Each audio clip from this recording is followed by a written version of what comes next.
Bom, pessoal, então a gente vai começar nessa segunda parte da nossa aula de hoje, né, falando sobre as nossas regras dentro da nossa disciplina para bem desenvolver esse processo de ensino-aprendizagem e também falar sobre o programa da disciplina, indicações de livros, metodologia e assim por diante. Primeiro, eu queria mostrar para vocês o que eu chamo de código de conduta, certo? E o código de conduta, ele é desenvolvido especificamente para essa modalidade remota. A gente tem um código de conduta, obviamente, próprio das aulas presenciais, que, se Deus quiser, 2022, né? 2021 eu acho difícil, mas 2022 a gente vai estar já interagindo, vocês aproveitando as dependências da UFRN, se Deus quiser, e a gente vai ter uma outra abordagem. Mas nessas aulas remotas, a gente precisa estabelecer também algumas regras, vamos dizer assim, algumas regras para aprimorar esse momento. E eu começo justamente com a situação tecnológica, né, a questão tecnológica. Como eu já tinha adiantado para vocês, a nossa comunicação, ela não vai exigir de vocês que deixem os vídeos ligados. Obviamente, quando o professor vê o vídeo, a interação, né, vocês participando, e claro que para a gente é melhor do que falar para vários pontinhos, né, com letras inanimadas, que a gente não vê a reação, que a gente não consegue entender, inclusive perceber se a aula está atingindo aquelas pessoas ou não.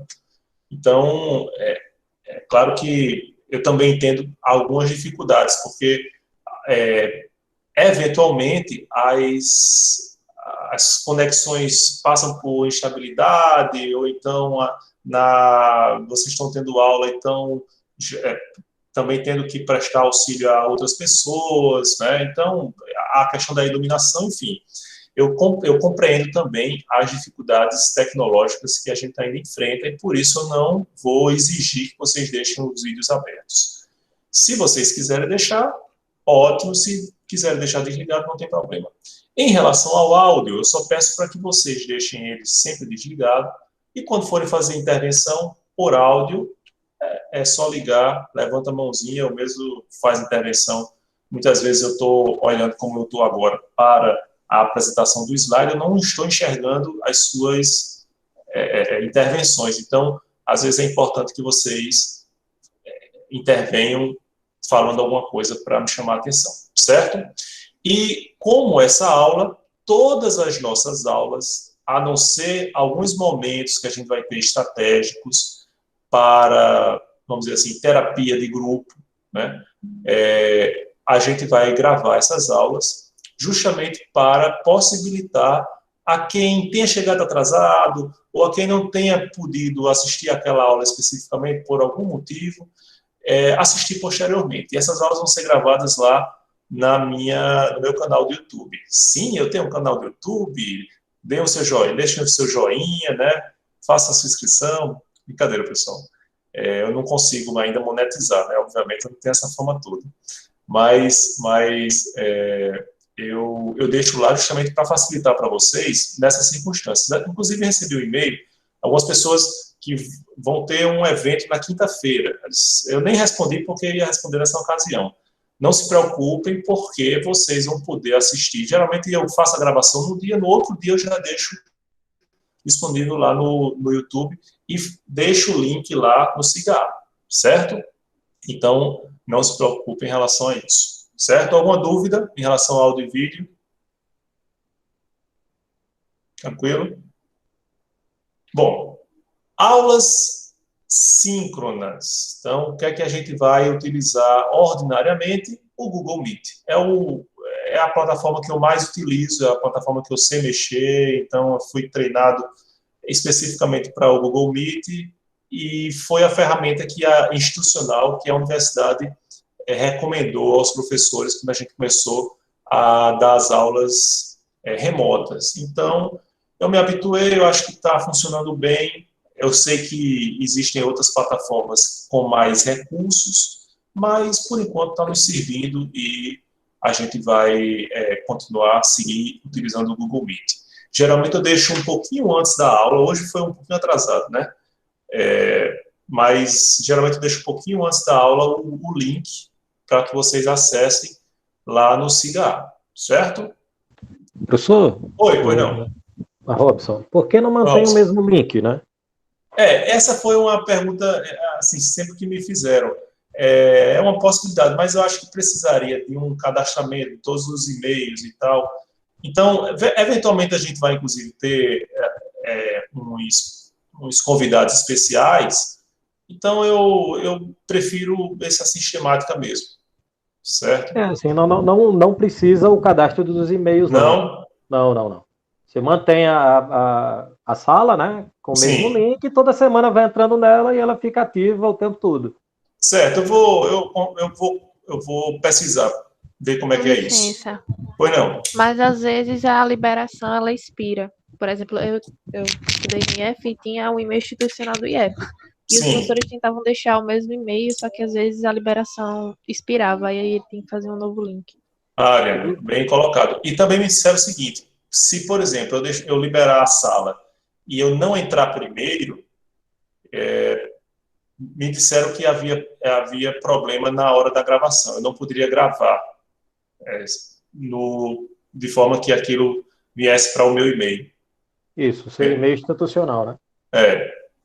Não, Então, em razão dessas dificuldades, é que a gente optou por esse caminho. Certo? Mas eu vou pesquisar direitinho. Por exemplo, eu sou professor mediador do IMD aí pela UFRN e uso há 1 ano o mesmo link, né? Eu passei de uma turma que era de intermediário, de um curso para avançado, e eu mantive, porque a maioria dos alunos são os mesmos, já tinha o mesmo link, então essas aulas do mesmo link. Mas, por exemplo, se um aluno entrar antes de você, você pode gravar? Na realidade, eu não cadastrei eles, eu tenho que entrar primeiro para aceitar eles. Sempre. Tá, entendi. Entendeu? Porque no caso aqui, desse link, como muitos usam o e-mail institucional, então eles entram direto, sem minha autorização, né? Isso. Eu só não tive esse trabalho, porque os alunos lá, eles usam os e-mails pessoais, aí fica aquela confusão, aí e como a turma é pequena, aí eu fico aceitando eles, entendeu? Eu entro primeiro e fico aceitando eles. Mas tranquilo. Eu vou refletir, Robson. Tá joia, obrigado. Certo, obrigado. Bom, em relação às aulas, é isso, certo? Agora, qual é a dinâmica da aula? Geralmente a gente vai ter um momento inicial, né, de discussão preparatória, certo? Aquele tema, a gente tem um intervalo, isso não vai acontecer em todas as aulas, mas a gente sempre tenta fazer essas quebras para dar um tempo de vocês se levantarem, né? Porque eu, por exemplo, passo o dia todo sentado aqui nessa cadeira, e inclusive nas terças e quintas que eu dou aula à noite. É o dia todo mesmo, né? Então, é muito cansativo. Então, vocês fazem a ginástica laboral aí, né? Se levantam, se preguiçam, pegam uma água, um chocolate, uma bolacha, e aí vão fazer nesse período de 10 minutos, esses intervalos, a gente coloca um vídeo curto ou um texto curto para que a gente possa desenvolver a discussão em seguida, certo? Então, vai ser mais ou menos assim as nossas aulas. E como é que vai ser a avaliação e o controle de presença? Eu não vou fazer chamada. Como é que vai ser essa chamada, pessoal? A gente vai deixar, ao final de cada aula, muito dificilmente eu vou colocar no mesmo dia. Geralmente eu coloco no dia seguinte. Aí conta uma semana, por exemplo, amanhã vocês já vão encontrar lá no SIGA, na abinha de atividades, né, de tarefas, a atividade referente à aula do dia 15 de junho, que é hoje. Certo? Hoje é 15 de junho, né? E aí vocês vão ter uma semana para responder essa atividade. É uma atividade simples, vocês não precisam desenvolver um trabalho de 10 laudas, não. Em uma lauda só, vocês resolvem aquela atividade, certo? Então, vocês respondem essa atividade, e aí essa atividade vai contar como a presença. Isso quer dizer que, mesmo que vocês não estejam presentes na aula de hoje, se vocês assistirem ao vídeo que vai estar disponibilizado do SIGA e responderem a atividade, vocês vão ganhar presença. E essa atividade também vai contar como um percentual, uma fração de avaliação da primeira unidade, certo? A gente vai ter 3 avaliações, uma delas é a análise de todas as atividades ao longo desse semestre. Ok? Alguma dúvida? E aí eu vou apresentar para vocês na próxima aula o roteiro de como é que vai ser a avaliação dessa atividade. A gente, no semestre passado, sempre havia uma queixa de que essa atividade, a correção da atividade não era transparente, ou então, assim, nós não tínhamos feedback do professor e tal, não sei em que é que eu errei, como é que eu poderia melhorar essa resposta. E aí, o que é que a gente optou por fazer a partir desse semestre? Eu vou escolher uma melhor resposta e vou colocar lá no fórum do SIGA, certo? Vocês já estão dando a autorização aqui voluntariamente, certo? Aquela resposta que se destacou na atividade, eu coloco no SIGA e aí vocês vão cotejar as suas respostas com essa resposta tida como a mais bem colocada, certo? E aí vocês têm esse parâmetro, por exemplo. Alguma dúvida em relação à atividade e à avaliação? Tranquilo? Bom, finalmente, a questão das atividades assíncronas. Eventualmente, a gente vai ter algumas atividades assíncronas que consistem em vídeos, em lives, em eventos que a gente pode participar. Hoje, a situação de isolamento social, pelo menos, tem nos permitido também a interação com outros eventos de outras cidades, né, de maneira muito mais frequente do que antes. Então, essa é uma possibilidade que a gente também coloca como uma alternativa às atividades síncronas. Mas vou já adiantar para vocês que o que vai ser mais frequente são as atividades síncronas, certo? Porque eu acho que elas possibilitam essa melhor interação entre o docente e os discentes. Vocês podem tirar dúvidas, vocês podem intervir, e isso enriquece bastante a aula, certo?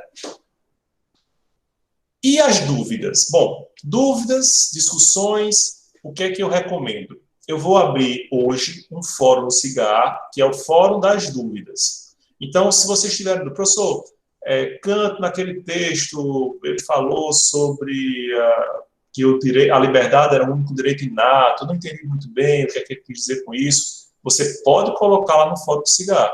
E por que essa pergunta ser socializada? Porque a resposta também vai ser socializada. Então, a sua dúvida pode ser a dúvida de mais outras pessoas. E dentro dessa possibilidade, né, de abarcar outras pessoas com essa resposta, a gente utiliza o meio institucional. Ah, mas eu tenho uma questão muito particular, professor. Eu quero saber, por exemplo, eu devo estagiar no primeiro período? Eu devo pagar tal disciplina também, né? Como é que eu vou conseguir dormir depois de ler Totem Tabu? Aí essas questões muito particulares, vocês podem enviar para o meu e-mail que eu coloquei aí para vocês, certo? Alguma dúvida? Bom, eu posso falar agora para vocês do nosso roteiro, do plano de curso. Acho que está bem pequeno, né?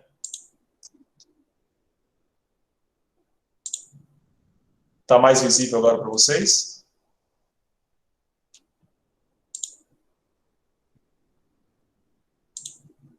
Melhorou? Tá ótimo. Pronto. Bom, vocês já devem ter visto que no SIGA a gente também colocou o plano de curso. Vejam que o SIGA, pessoal, é o nosso canal por por excelência de interação, certo? Então, lá a gente vai colocar as aulas, a gente vai colocar os roteiros das atividades, a gente vai colocar as atividades em referência a cada aula, certo? E vai ser a comunicação oficial. Claro que eu sei que vocês já devem ter criado um grupo de WhatsApp da turma, né? Então, vocês, obviamente, vão poder se comunicar de qualquer maneira, mas o canal oficial é o CIGAR mesmo. Lá no plano de curso, a gente fez a exposição de nossa disciplina, né? Então, vocês vejam aí um resumo do que a gente vai tratar, noções preliminares sobre normatividade social, conceito de direito, ciência de direito, ética, moral e direito, divisões e dicotomias, e assim por diante. Nossos objetivos, que é de formar ideias e conceitos necessários à compreensão do direito, e desenvolver um pensamento crítico a respeito do direito. Então, a nossa abordagem, ela não vai ser totalmente crítica, mas ela no sentido de quebrar estruturas, de refutar fundamentos que vocês vão utilizar ao longo de todo o curso, principalmente nas disciplinas dogmáticas, mas a gente também quer incutir em vocês o pensamento crítico em relação a essa realidade. A realidade que eu vivo como promotor, a realidade que vocês viverão como juízes, como advogados, como defensores, como delegados, certo? Como advogados. Então, é preciso que a gente desenvolva esse pensamento crítico para que a gente possa desempenhar bem nossa função social, certo? Na metodologia, a gente já fez uma discussão, né, do que a gente vai tratar aqui, as avaliações, e aí a pergunta que todo aluno faz quando se coloca diante de uma nova disciplina. Professor, qual livro eu devo comprar? Qual livro eu devo... Quer dizer, primeira pergunta, eu devo comprar algum livro? E aí, nesse momento, eu vou aqui abrir uma outra aba, que é a do diagnóstico que eu pedi para vocês responderem. A gente teve 39 respostas, foi bem acessado, eu agradeço a vocês, e isso é muito importante para o planejamento da disciplina, pessoal. Vocês devem estar vendo aí, estão vendo claramente? Nas respostas que vocês deram, né, nesse formulário, pode perceber aí que 37 pessoas de 39, ou seja, 94%, quase 95%, já tiveram experiência de aprendizagem à distância, né? Infelizmente, porque a nossa realidade de pandemia tem perdurado além do que a gente imaginava no ano passado, né?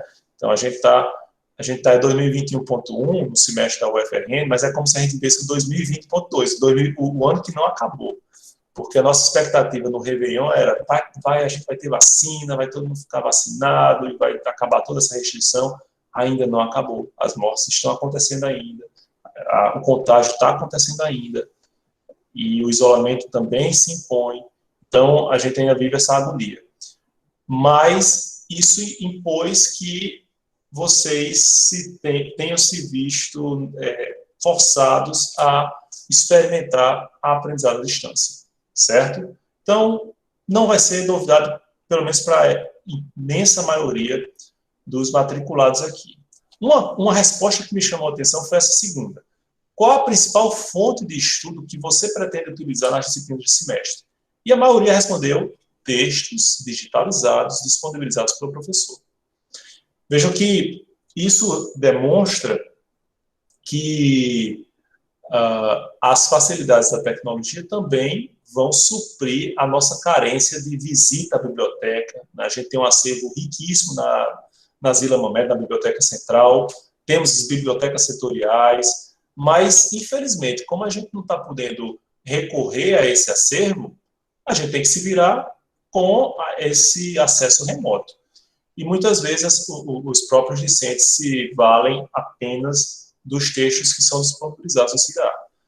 Vou logo adiantar em relação à minha disciplina. Os textos que eu disponibilizarei para vocês no CIGAR são textos suplementares, certo, pessoal? Isso quer dizer o quê? Que estudar apenas por eles não vai possibilitar um aproveitamento satisfatório do que a gente pretende para a disciplina completa, certo? E eu também não vou fazer lá eu vou deixar os PDFs do livro de introdução, apesar de vocês saberem que podem encontrar na internet sem muito esforço, certo? Mas como a gente tem um especialista em direito autoral aqui, então não vou nem falar, não vou nem desenvolver esse assunto. Então, vejam, o primeiro, textos digitalizados. O segundo, roteiro do professor. O nosso roteiro de cigarro é apenas um esquema, tampouco vai servir para vocês fazerem um estudo de qualidade. Depois, os livros, certo? Então, quem tem a oportunidade de comprar os livros, isso deve ser estimulado, né? Quem não pode comprar os livros, existem essas outras opções que eu falei, né? Então, tem os PDFs na internet. Pois não. Professor, eu fui um dos que respondi pelo livro, só que na minha crítica final ali, não se abriu espaço para colocar um comentário adicional, eu Sim. pedi para que, dentre desse compêndio que você colocou aí, você escolhesse um ou dois para facilitar, inclusive, a nossa Escolha. vida. A nossa vida, porque, afinal de contas, nem todo mundo tem a disponibilidade para estar adquirindo, então Com seria certeza. bom. E nem o tempo para ler tudo isso. Né? Perfeito.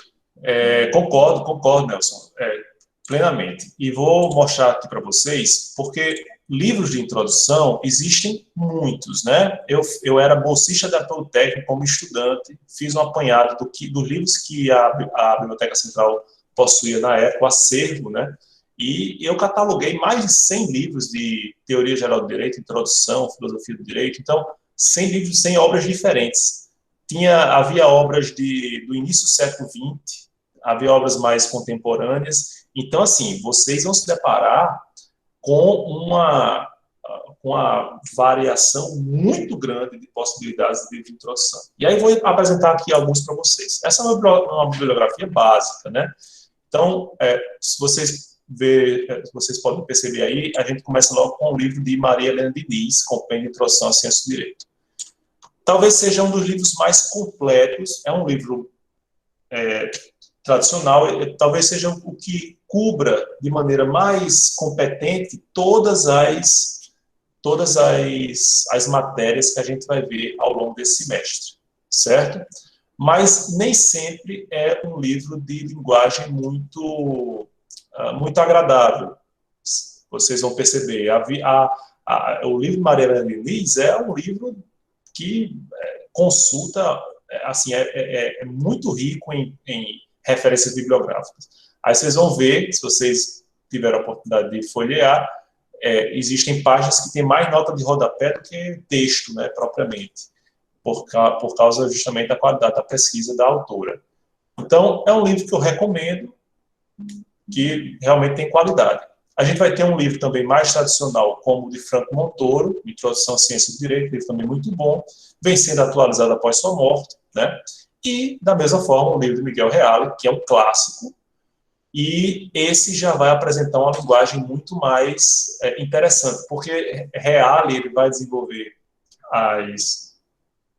os capítulos como se fossem aulas. Então, na aula anterior, né, a gente falou sobre isso, aquilo, outro, então, nesse ponto ele é mais didático, por exemplo, do que Maria Helena Diniz. Mas é um livro que tem limitações, porque é um livro acho que a primeira edição dele tem mais de 50 anos, né? Então, isso não há nada contra a antiguidade dos livros, porque clássico é sempre um clássico, mas muita coisa que hoje é discutida, Miguel Reale, por óbvio, não discutiu em sua época, certo? Alguém levantou a mão? Ana? Não, professor, só para perguntar se o da Maria Helena, que o senhor falou que é mais complexo, se ele é bem atualizado, tipo, mais atualizado do que o de Miguel. Ele é atualizado, Maria Helena Diniz. É atualizado. Eu posso até estar matando a pobre, mas eu acho que ela também faleceu recentemente. Mas o livro como é um clássico da editora Saraiva, ele sempre tem uma atualização, certo? Certo, obrigada. Nada. A gente apresenta aqui também o livro de Risato Nunes, também um livro muito didático, traz casos práticos, então, nesse sentido, ele é também recomendável. O de Dimitri Dimulis, também nessa mesma linha, é um livro mais recente, assim como o de Gustavo Felipe Barbosa Garcia, são livros mais recentes e, portanto, com aquela preocupação de trazer atualidades, casos práticos, né? Risato Nunes também tem essa preocupação. E aí eu vou para 2 livros que vão destoar desses iniciais, porque a abordagem deles é bem peculiar. Eles assumem verdadeiramente uma abordagem crítica do direito. Então, nós temos aí o livro de Michel Miaille, Introdução Crítica ao Direito, e o livro do professor Alisson Leandro Mascaro, de Introdução ao Estudo do Direito.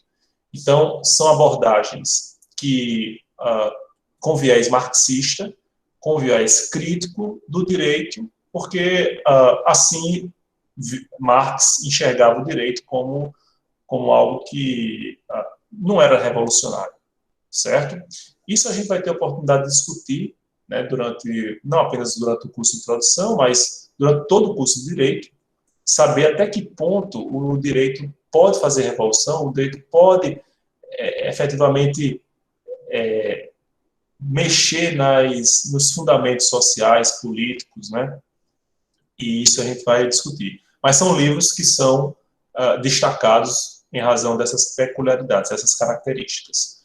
Aí a gente tem o livro de Eduardo Bittar, um livro excelente, né? Uma abordagem muito contemporânea dos problemas que afligem o direito, ou o estudioso do direito, nos dias de hoje, certo? Então, questões que, às vezes, até passavam, não despercebidos, mas tinham uma preocupação menor nos livros mais tradicionais, como é o problema da linguagem, da hermenêutica, é bem focado no livro de Eduardo Bittar, certo? É um livro, inclusive, recente, a primeira edição é de 2018. Assim como o livro de Tércio Sampaio Ferraz Júnior. Já esse livro é o seguinte, eu tenho que fazer uma consideração. Não é um livro recente, é um livro que já é consagrado, inclusive, já está, acho que na 12ª edição. É um livro excepcional. Agora, a leitura dele é muito desafiadora, certo? Às vezes, aquele parágrafo que a gente tem que ler 3, 4 vezes para poder entender, mas uma vez que você compreenda o que o autor anuncia, então, assim, é como se abrisse um horizonte de compreensão, certo? Então, é um livro excepcional, mas, às vezes, não é apontado como um livro mais adequado para introduzir o estudo do direito. Aí a gente tem também um livro muito atual, que é o de Abold Carne Oliveira, Introdução à Teoria e Filosofia do Direito. Peca um pouco pela tradução, assim, como é um livro recente, a edição não foi muito cuidadosa, então tem muito erro de digitação, de repetição, né? Uma obra coletiva também tem esses inconvenientes. E aí eu tenho um livro que é uma coletânea, não é um livro de introdução, mas é um livro importante, interessante para a compreensão, assim, é um livro suplementar ao livro de introdução ao estudo do direito, que é o coordenado por Brandão Saldanha e Freitas, que é História do Direito e Pensamento Jurídico em Perspectiva, certo? Como vocês podem ver aí também no programa, pessoal, a gente já delimitou todo o conteúdo das 3 unidades do nosso curso. A gente tem o privilégio de ter 90 horas na nossa disciplina, né? A partir do próximo projeto político-pedagógico do curso, a gente vai ter introdução 1 e 2, 2 cadeiras de 60 horas, mas por enquanto a gente tem uma disciplina só de 90 horas, que vai nos possibilitar esse contato muito mais frequente, né, do que os demais professores do primeiro período. E aí a gente já definiu para vocês, como vocês podem perceber, as datas das aulas, as datas da avaliação final, que vocês podem ver aqui, ó. A avaliação final provavelmente acontecerá no dia 16 de setembro de 2021, e algumas atividades específicas, por exemplo, a do seminário, os seminários que acontecerão nessas datas aqui, entre 5 de agosto e 17 de agosto. Então, isso serve também para vocês dizerem, professor, mas eu não sabia que ia ter prova, eu não sabia que ia ter o seminário, me preparei, tem muita... Não, você já sabe de antemão quais os dias de aula, o que a gente vai ver, então vocês já podem se preparar com antecedência, certo? Alguma dúvida em relação ao roteiro, pessoal? Tranquilo? Vamos voltar aqui. Pois não. O senhor pode repetir só o dia das provas, que minha internet fugiu um pouquinho?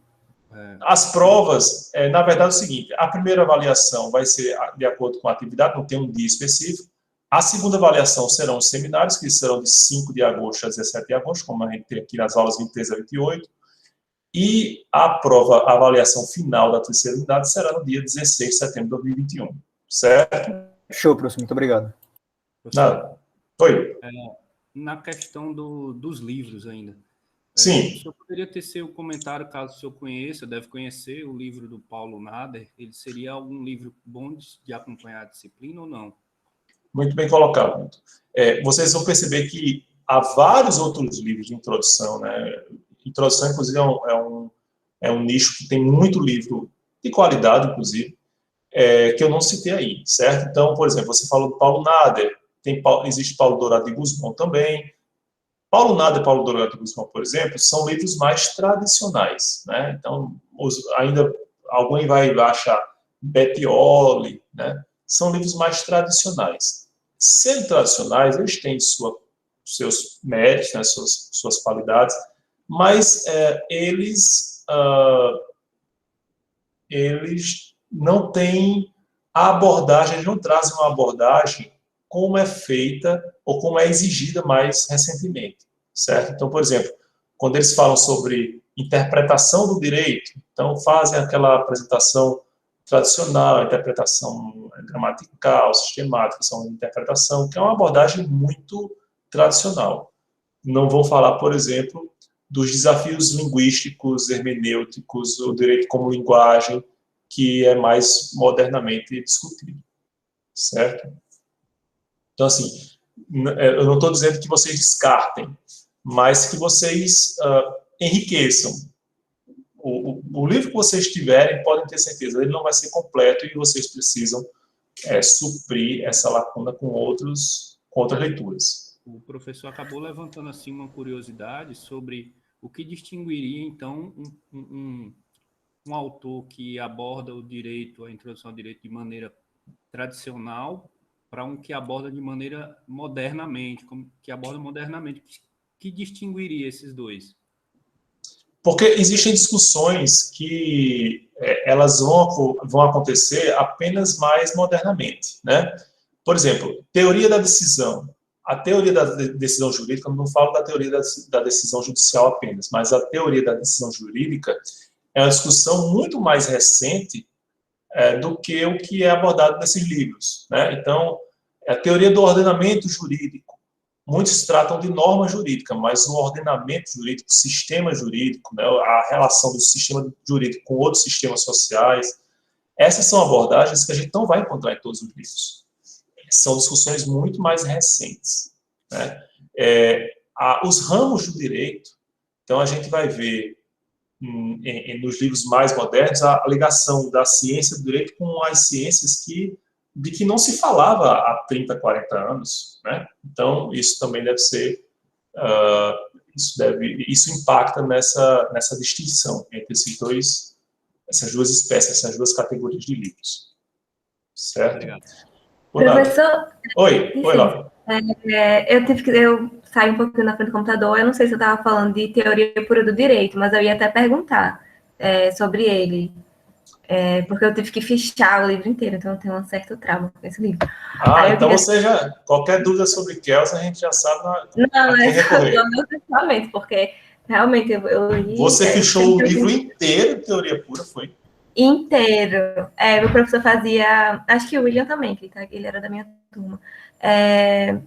Ele fazia uma aula guiada, então a gente sempre lia, assim, Dimitri, Maria Helena e ele. Aí, mas para fichar foi ele e Reis. Foi um tormento.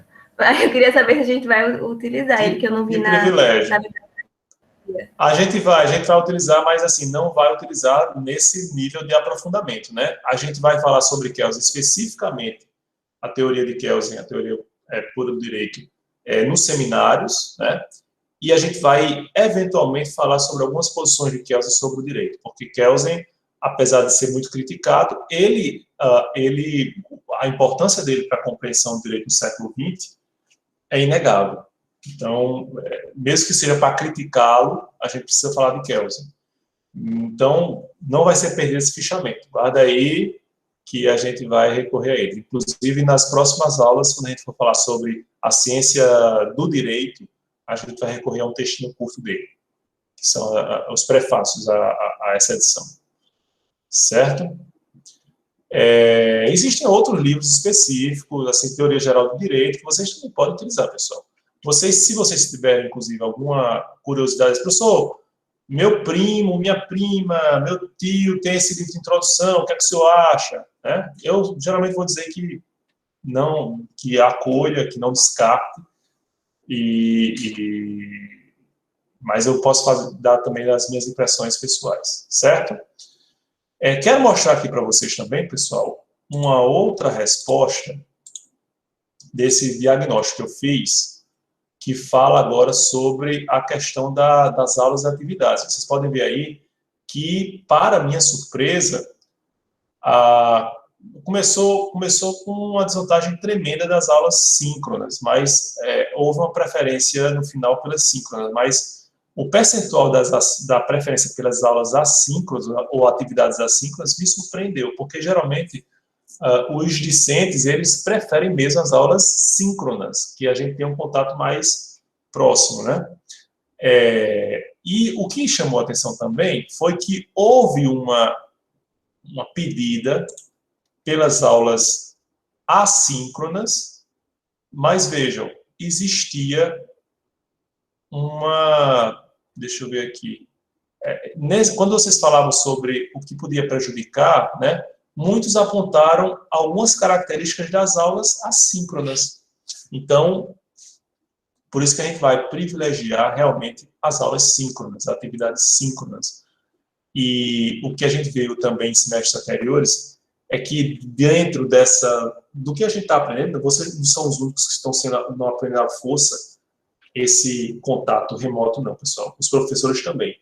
E a gente, nessa ânsia, né, de aproveitar ao máximo, de estimular ao máximo o aluno, a gente terminou sendo tentado a despejar sobre vocês uma grande quantidade, uma grande carga de atividades, né, síncronas e assíncronas, principalmente assíncronas, textos, vídeos que vocês têm que ver, assistir 14 séries e fichar 14 livros e tal. E, obviamente, sobrecarga também não é interessante para o aprendizado.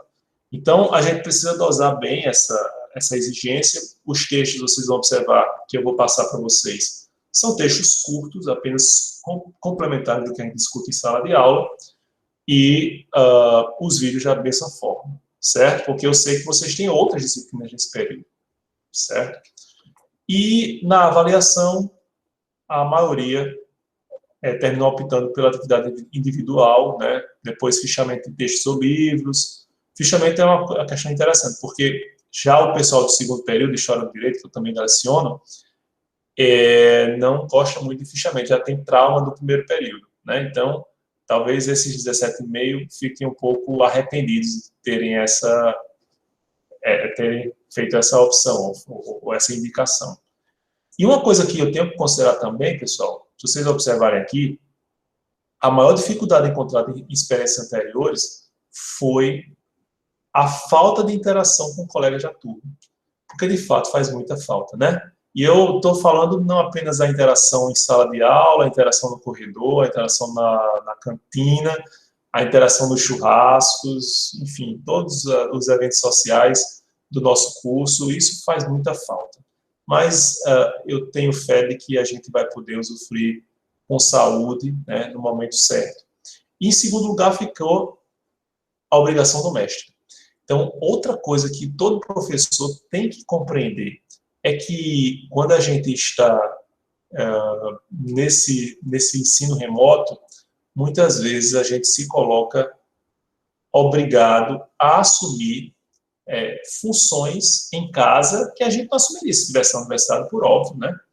Então, isso também tem que ser compreendido. Às vezes a pessoa não pode abrir o vídeo, ou o som, às vezes não está prestando atenção 100% porque tem que tomar conta do irmão ou do filho, né? Dar uma assistência a uma pessoa idosa que mora na casa, isso eu compreendo e vou ser empático diante dessas situações. E depois, a falta de interação com o professor.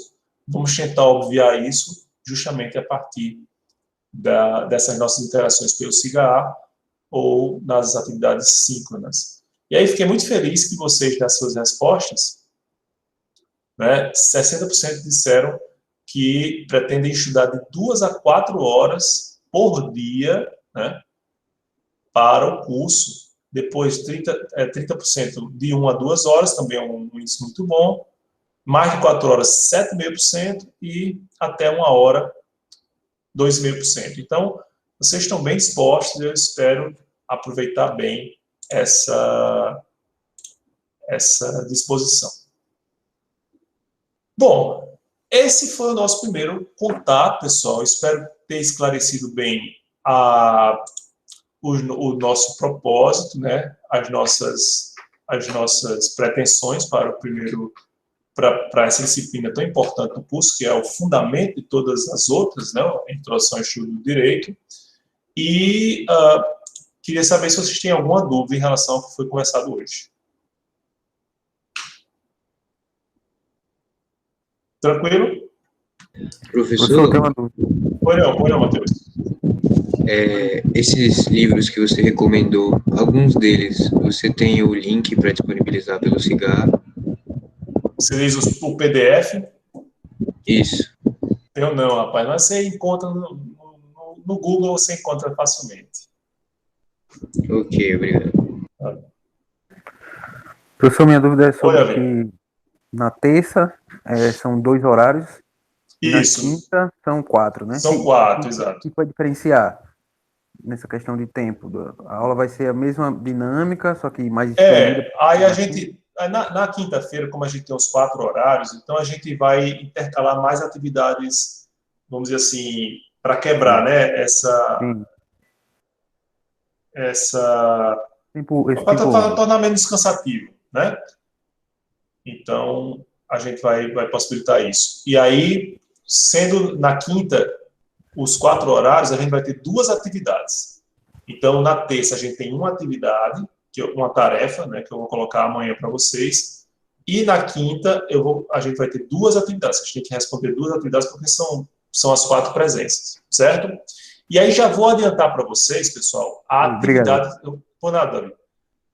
Eu já vou adiantar para vocês a atividade que eu vou colocar no SIGA daqui a pouquinho, certo? O que é que eu vou querer de vocês para... vocês vão ter, claro, algum tempo até a próxima semana, até a próxima segunda-feira para concluir isso, mas vocês já podem pensar. Essa não vai ser uma atividade de escrever, certo? A primeira tarefa vai ser, vocês vão fazer uma arte, pode ser uma pintura, pode ser, e aí se for uma pintura, se for um desenho, vocês vão digitalizar depois e vão me mandar lá na tarefa, lá na aba específica da tarefa. Pode ser uma arte digital, né? Então, eu que gosto muito de fazer para os meus filhos pequenos, no Paintbrush vocês podem fazer também, certo? Pode ser tosco, pode ser, mas eu queria que vocês fizessem uma representação artística do que vocês compreendem por direito. Pode ser arte abstrata, pode ser um meme, né? Desde que vocês expliquem em algumas linhas o que vocês querem expressar com aquela